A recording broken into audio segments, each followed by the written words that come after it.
Hello my crafters, ഇന്ന് നമ്മൾ കേക്കൊക്കെ കഴിച്ചിട്ട് ബാക്കി വന്ന ഈ ഒരു ബോക്സ് ഉണ്ടെങ്കിൽ എടുത്തിട്ട് വരിക, ഇല്ലെങ്കിൽ ഇഷ്ടമുള്ള ഏതെങ്കിലും കാർഡ്ബോർഡിന്റെ ബോക്സ് എടുത്തിട്ട് വരിക.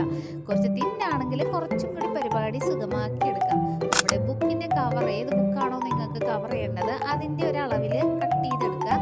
അത്യാവശ്യം പിൻട്രസ്റ്റ് ബൈബിള് നിങ്ങൾക്ക് ബുക്ക് കാണുമ്പോഴത്തേക്കും ഒരു ഇഷ്ടമൊക്കെ തോന്നൂലേ, ആ രീതിയിലുള്ള പ്രിന്റ് ഔട്ട്സ് നമ്മുടെ പിൻട്രസ്റ്റിൽ നിന്ന് ഡൗൺലോഡ് ചെയ്തെടുത്ത് പ്രിന്റ് ഔട്ട് എടുക്കുക.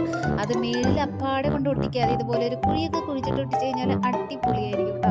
എന്നിട്ട് ഉള്ളിലായിട്ട് നമ്മുടെ ചുറ്റും ലേസ് ഒട്ടിച്ച് കൊടുക്കുന്നുണ്ട്. ഉള്ളിൽ ബ്രൗൺ പേപ്പറും കൂടെ ഒട്ടിച്ച് കൊടുക്കണം. മടിച്ച് ഞാനത് ചെയ്തില്ല, നിങ്ങളത് ചെയ്യണം കേട്ടോ. ഈ രണ്ടാമത്തെ DIY ബുക്ക് കവർ ഞാൻ അധികം എവിടെയും കണ്ടിട്ടില്ല. ഒരു വെറൈറ്റി ആയിട്ട് എനിക്ക് തോന്നിയൊരു സംഭവം ഉണ്ടായി. ഈ ഒരു ജൂട്ടിന്റെ ക്ലോത്ത് നിങ്ങളുടെ കയ്യിലില്ലെങ്കിൽ ഞാനൊരു കാര്യം പറയട്ടെ, നിങ്ങൾ ഡെനിമിന്റെ ക്ലോത്ത്, അതായത് പഴയ ജീൻസിന്റെ ക്ലോത്ത് എടുക്കാം. ഈ സെയിം സ്റ്റെപ്പ് അങ്ങോട്ട് ഫോളോ ചെയ്യാം. ഇനി ഈ എംബ്രോയിഡറി കണ്ടിട്ട് എനിക്കൊന്നും പറ്റത്തില്ലേ പണിയെടുക്കാൻ വേണ്ടി എന്ന് പറയുന്നവരോട് ഞാൻ പറയട്ടെ, ഇത് സിമ്പിൾ ആണ്. ആ ഒരു സൂചിയിൽ ഇതുപോലെ ഒന്ന് ട്വിസ്റ്റ് ചെയ്ത് കോർത്തിട്ട് നമ്മളത് കുത്തിക്കഴിഞ്ഞാൽ റോസാപ്പ് റെഡിയാണ്. പിന്നെ എൻ്റെ ഇലകളൊക്കെ കണ്ടില്ലേ, അത് പെർഫെക്റ്റ് ഒന്നും അല്ല. അതിൽ നിന്ന് തന്നെ നിങ്ങൾക്ക് മനസ്സിലാകും എൻ്റെ എംബ്രോയിഡറിനോടുള്ള ഒരു ജ്ഞാനം. എന്നിരുന്നാൽ പോലും ഇതിൻ്റെ ലാസ്റ്റ് കണ്ടോട്ടോ, നല്ല ഭംഗിയാണ്. ആ ഒരു കളർ കോമ്പിനേഷനും കൂടി വന്നപ്പോഴത്തേക്ക് നല്ല ഭംഗിയായിട്ട് വന്നിട്ടാ.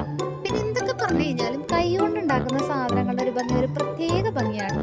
ഇനി ഈ ഒരു പീസ് നേരത്തെ ചെയ്ത പോലെ തന്നെ നമ്മുടെ ആ ഒരു കാർഡ്ബോർഡിന്റെ ബുക്ക് കവറിന്റെ ഉള്ളില് ഇതുപോലെ കുഴിയൊക്കെ കുടിച്ചിട്ട് അതിൽ അങ്ങോട്ട് കൊണ്ടേ വെക്കുക, ഒട്ടിച്ചു വെക്കുക കേട്ടോ. അതിനുശേഷമുള്ള സ്റ്റെപ്പാണ് ഇതിന് ഏറ്റവും ഭംഗിയും ഒരു പെർഫെക്ഷനും തരുന്നത്. അതായത് ലേസ് ഇതിന് ചുറ്റും ഒട്ടിച്ചു വെക്കും. ഇനി പഴയ തുണി വെച്ചിട്ട് എങ്ങനെയാണ് ബുക്ക് കവർ ഉണ്ടാക്കുന്നത് എന്ന് കാണണം എന്നുണ്ടെങ്കിൽ ഈ ഒരു വീഡിയോ കണ്ടു നോക്കട്ടെ.